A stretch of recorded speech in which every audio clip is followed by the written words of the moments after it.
Mr. President, South Africa welcomes the convening of this timely open debate presided over by His Excellency President Hassan Sheikh Mohammed, whose presence signifies the importance of its theme in the current international environment.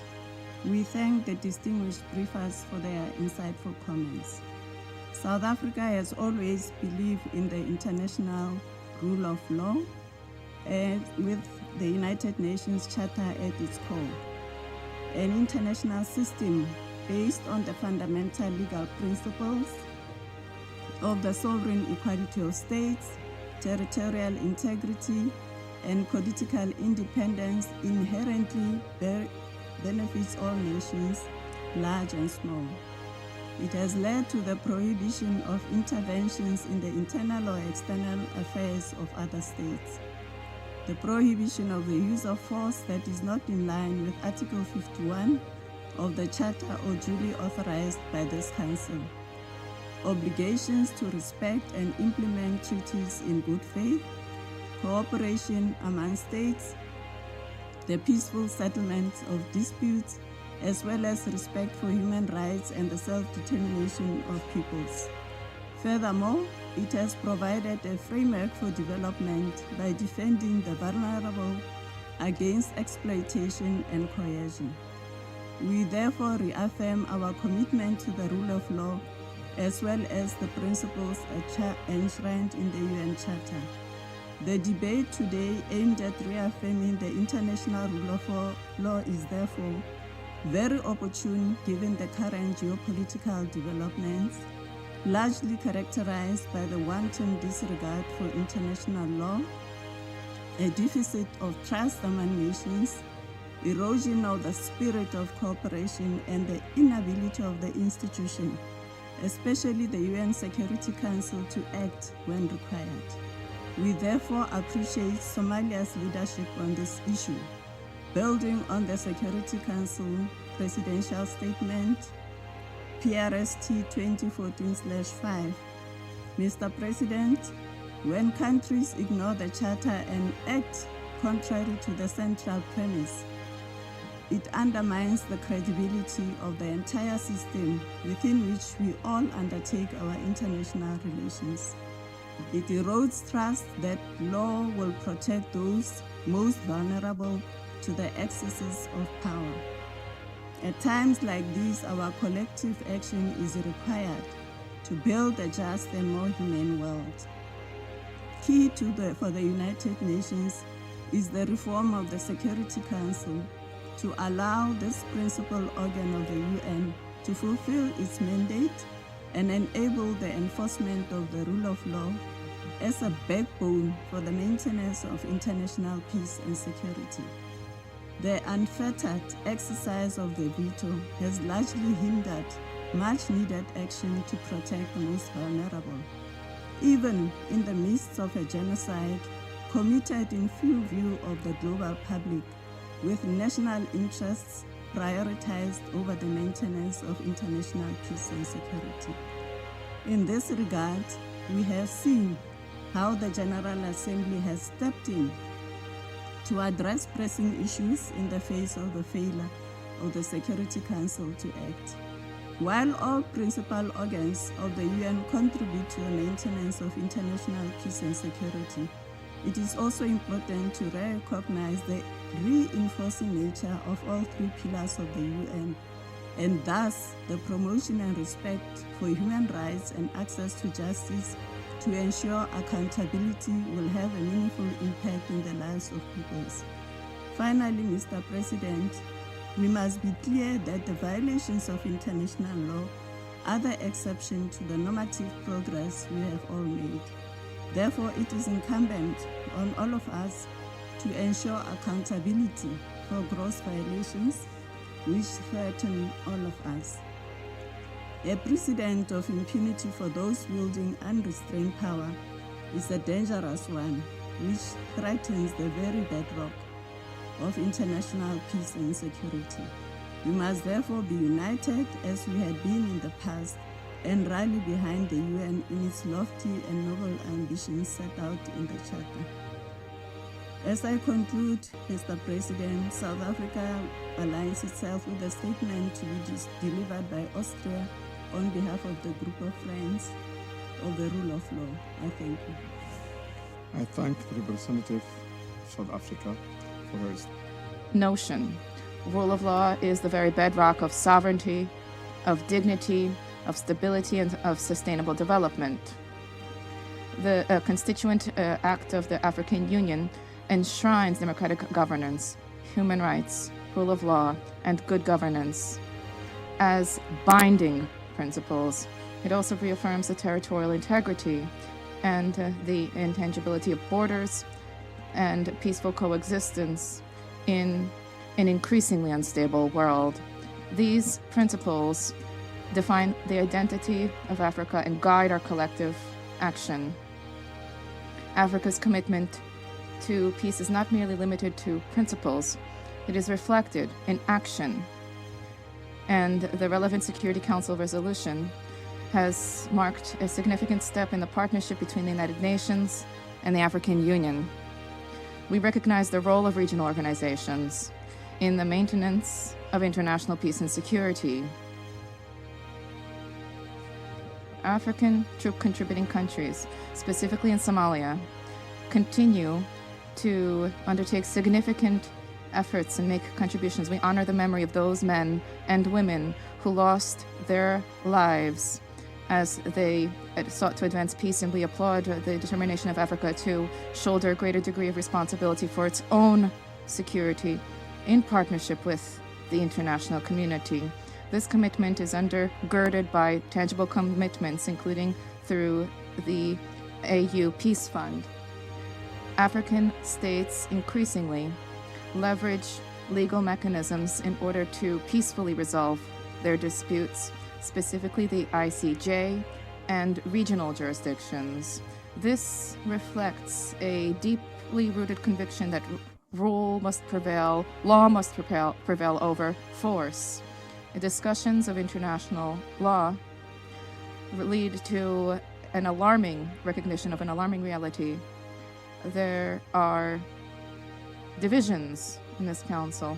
80 years after the establishment of the United Nations, a continent of 1.8 billion people and 55 member states still does not have a permanent seat in a body which helps to shape its future. This is not just an injustice to Africa.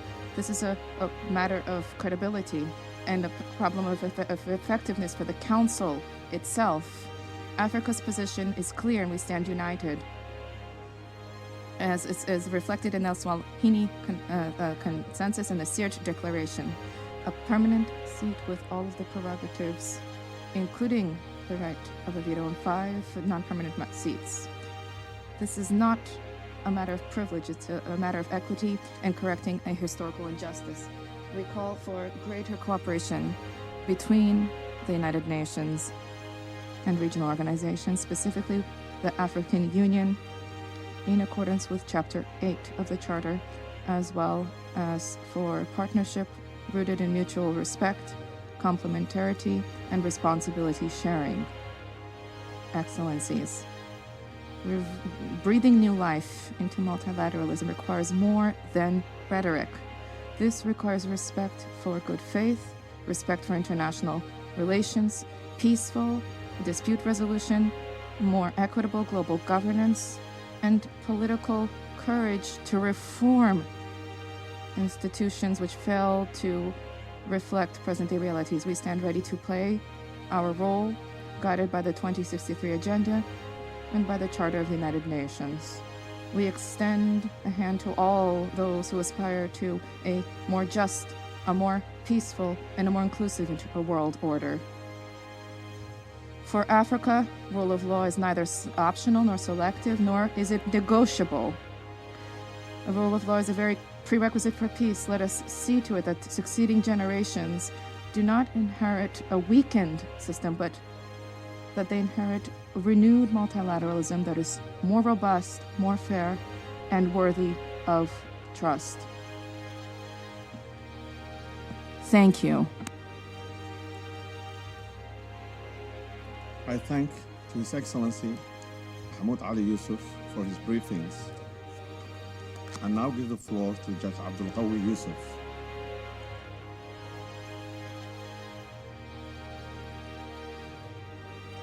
Mr. President, Ambassador Abubakar Osman, Mr. Secretary General, Excellency Mahmoud Ali Youssouf, Chairman of the African Union Commission, distinguished delegates. It is a great pleasure for me to see Somalia, Mr. President, presiding the Security Council after more than half a century. My warmest congratulations to you and to the entire delegation for Somalia's election to the Council and to the President of the Council for this mandate. A debate on the rule of law is both timely and topical. We live at a time of many threats to the international legal order. We therefore have to remind ourselves of the crucial role of the rule of law, both at the domestic and international levels, for peace and security. Every society needs to determine how the relations among its members are to be governed. All societies establish for that purpose rules and principles. This applies also to the international society. At the international level, available options for states certainly include the rule of law, but also the legitimization of the use of war as a means of foreign policy, including as a means to settle disputes or enforce legal rights. This was indeed the case before the adoption of the UN Charter. It led to two destructive and catastrophic world wars in the first half of the 20th century, not to mention the numerous wars in Europe in the 19th century and the colonial wars in Africa and Asia, which resulted in the death of millions of people. In 1945, through the Charter, the founders of the United Nations chose the rule of law and rejected the rule of force, which had hitherto prevailed. This choice did not come from nowhere and was not a sudden decision. It was a result of the evolution of human civilization. It was a result of the realization that the old system, which had made war permissible to right wrongs, was not only brutal, but fundamentally unjust. The international rule of law is therefore a recent human achievement and represents a model of an international order based on the rules of international law, as opposed to a model governed by the claims of power of a few states over the others. The old expression, might is right, has never helped humanity to live together in peace and harmony. Mr. President, the emergence of an international rule of law in the second half of the 20th century and the underlying respect for the principles and rules of the UN Charter, maybe not all the time, but very often, acted in the past 80 years as a bulwark against widespread wars and violence in the world. Sovereign equality of states, equal rights and self-determination of peoples, the prohibition of the threat or use of force against the territorial integrity of other states, and the peaceful settlement of disputes are the fundamental principles and rules, to mention just a few, which brought us all peace and stability. They served also as an engine of freedom and emancipation for the peoples of Africa, Asia, and the Caribbean from colonial rule and enabled them to consolidate their independence. They served equally as an engine of economic development and prosperity in many parts of the world, which enjoyed for the first time in their history uninterrupted peace and stability for almost a century.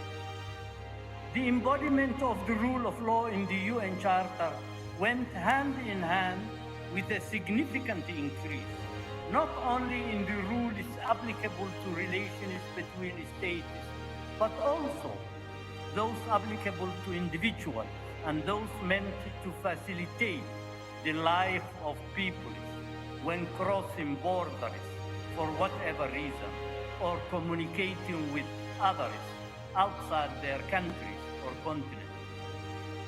That increase was due to the conclusion of international agreements in a wide range of fields, from aviation to telecommunications, from labor standards to trade and investment, from human rights to humanitarian law, and all the way to environmental law, global warming, and the protection of biological diversity. It also gave rise to thousands of treaties establishing cooperation among the states, both at the bilateral and multilateral level. The international rule of law, as compared to the domestic rule of law, we have to recognize is in its adolescence. 80 years is a very short period in the history of humanity. As we all know, adolescence is a transitional period marked by social change and challenges. We cannot therefore expect that the rule of law among nations displays all the time maturity and solidity. It will experience challenges as it grows. It will occasionally suffer from shortcomings. It will be affected by strong headwinds in its progress. This happens to be the case today. However, there is no reason for despair. The vitality of a legal order is for the long haul. There will always be periods of turbulence, but the dangers lurking behind those turbulences should convince the states to stay the course, to uphold the rule of law, because the alternative is much less desirable. We need to recall that the binding character of the large majority of rules of international law rests upon the consent of states. The obligations assumed by states through international agreements are not incompatible with state sovereignty. The conclusion of any treaty by which a state undertakes to perform or refrain from performing a particular act is itself an attribute of state sovereignty. It is therefore in the exercise of their sovereignty that the states establish the rules governing their relations with other states. They should therefore respect them. A world without rules or legal guardrails is not in the interest of any state, small or big, weak or powerful. Lawlessness and chaos do not benefit any nation's security or development, nor does arbitrariness in relations with other states. The advantages of stability and predictability offered by the web of international legal rules established in the post-war period outweigh any possible constraints that it imposed on states. Without an international rule of law, arbitrariness would increase, predictability would diminish, uncertainty would disappear. Hopefully, cooperation and coordination through the United Nations and its organs will help us all avoid such a situation. I thank you, Mr. President. I thank that. Thank you, Africa.